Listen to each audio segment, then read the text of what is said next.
Speaking of PlayStation, there's an article on PlayStation blog talking about Elder Scrolls Skyrim as they announced the 10th year anniversary edition out November 11th. The same time that it came out 10 years ago. So it says here in quote, on November 11, 2011, Elder Scrolls Skyrim made its debut, making its mark in gaming history.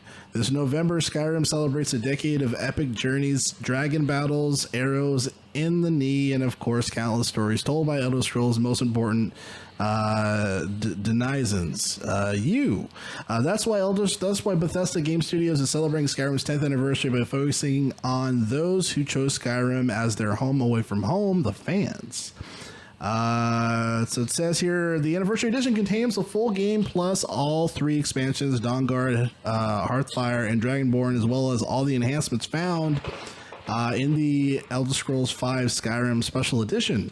The Anniversary Edition also contains over 500 unique pieces of Creation Club content, including quests, dungeons, bosses, weapons, spells, and more. End quote. So the rest of that's just kind of jargon. But I know if you have the Special Edition, you get a free upgrade, basically. That's me. So that's a benefit there. One thing I did find interesting, though, is that there's a lot of people that were, like, kind of annoyed by the announcement. I'm upset because remember I just put like 40 hours in the Skyrim Collector's Edition. That's right. You did a whole stream. You did a whole stream on it. I did multiple streams. I put like I'm like 50 plus hours in. Shit. And it was crazy because like literally like this because I was having Game Ready D. Oh, that's what I was like. That's what I was thinking earlier when you're saying like, oh, you should play 12 minutes. You should play 12 minutes. Yeah. And I was gonna reply with fuck with my Game Ready DD. I'm already like playing 5 games. But so yeah, I was like, oh, I'm itching to play another game. Like, are you playing like 5 games? My brain goes like, we can play one more. I'm like Outer Worlds, Sea of Thieves, Ace Combat, Psychonauts 2. Battlefield 1 with the guys.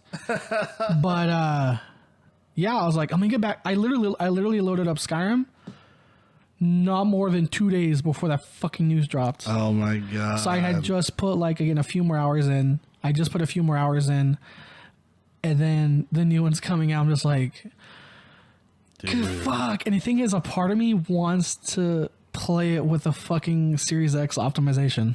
I just yeah, man. Because between one, the graphics update and an FPS and stuff, and 2 with the more mods that have come out. Yeah. I at least have to load it up. And see, and here's the thing for me. This is another reason, just real quick soapbox tangent. This is another reason why I fucking shit on Fallout 76 all the time. Because I fucking loved Skyrim and Fallout 4, and they did me dirty with Fallout 76. Yeah. That scar clearly hasn't healed based how I'm not too polite towards Tom Howard now. So here's Todd Howard. Go fuck yourself. I know we used to be like the mastermind. Dude, because it's 10 years later. And I'm just like, I gotta do it. It's like another like 4th fucking, it's like George Lucas's prequels. It's like George Lucas's, fucking 4th remake, director's cut, digital edition, special, anniversary cut. It's like, again, like the 4th or 5th fucking remake now. And it was like, exactly. I gotta do it. But my save file doesn't fucking transfer. And there's some pretty funny reactions here. So on the Instagram for the IGN, Weekly Recon says this is the 4th time they re-released this crying emoji. One person says, I ain't even mad, this is funny as fuck. It says the only challenger to GTA 5. Right, I know. One person says, why? Who is still asking for this game? And then one person says, Todd Howard back at it again. Dude, I like how it was already a fucking meme of how many times they're gonna remake this game. Dude, it's nuts. Like I remember I still remember the Super Bowl ad for when it was announced for the Switch, but it was like they showed like the fucking Skyrim fridge. Yeah. And it was Keegan Michael Key from Key and Peele. Oh yeah. He was he was the taller guy from Key and Peele, previously Matt TV. Yeah, he was the one doing a super blast of like, Alexa, it's like, do a shout.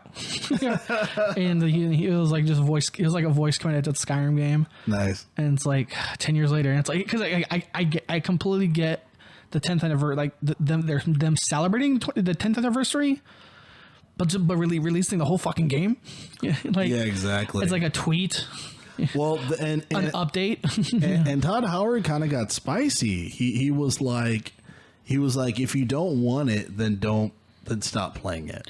Well, my thing is like, with all these upgrades and stuff nowadays, it's like, why? And plus of how much that game has been improved by the modding community, why release a whole new game? Just do a fucking like giant update. That's fair. Yeah. I mean, you know what I mean? Yeah. Like again, to a point, Xbox players get some of the mods, which I think was hilariously awesome. Like, yeah, we know this game doesn't hold up to too much standards, but guess what? The modders that made it so, you can use them now. And like I said, that doesn't include the fucking easily in the hundreds number of mods that PC players have access to. So that's fair. Again, them celebrating the 10th anniversary, totally get that. So it was an industry changing game. Yeah. It came out on a perfect timing release date, 11/11/11.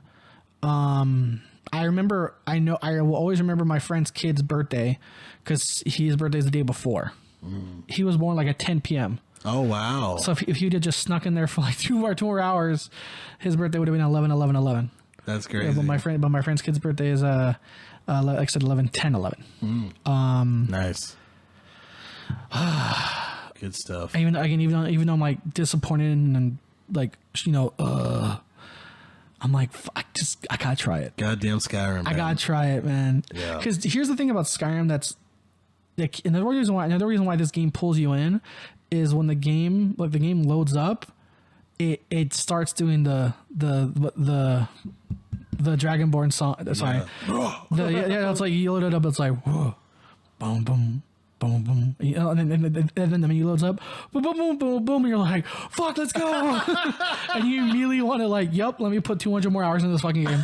Like it just immediately just fucking grabs you, just pulls you back in, man. It really does. It really does, dude. The composer?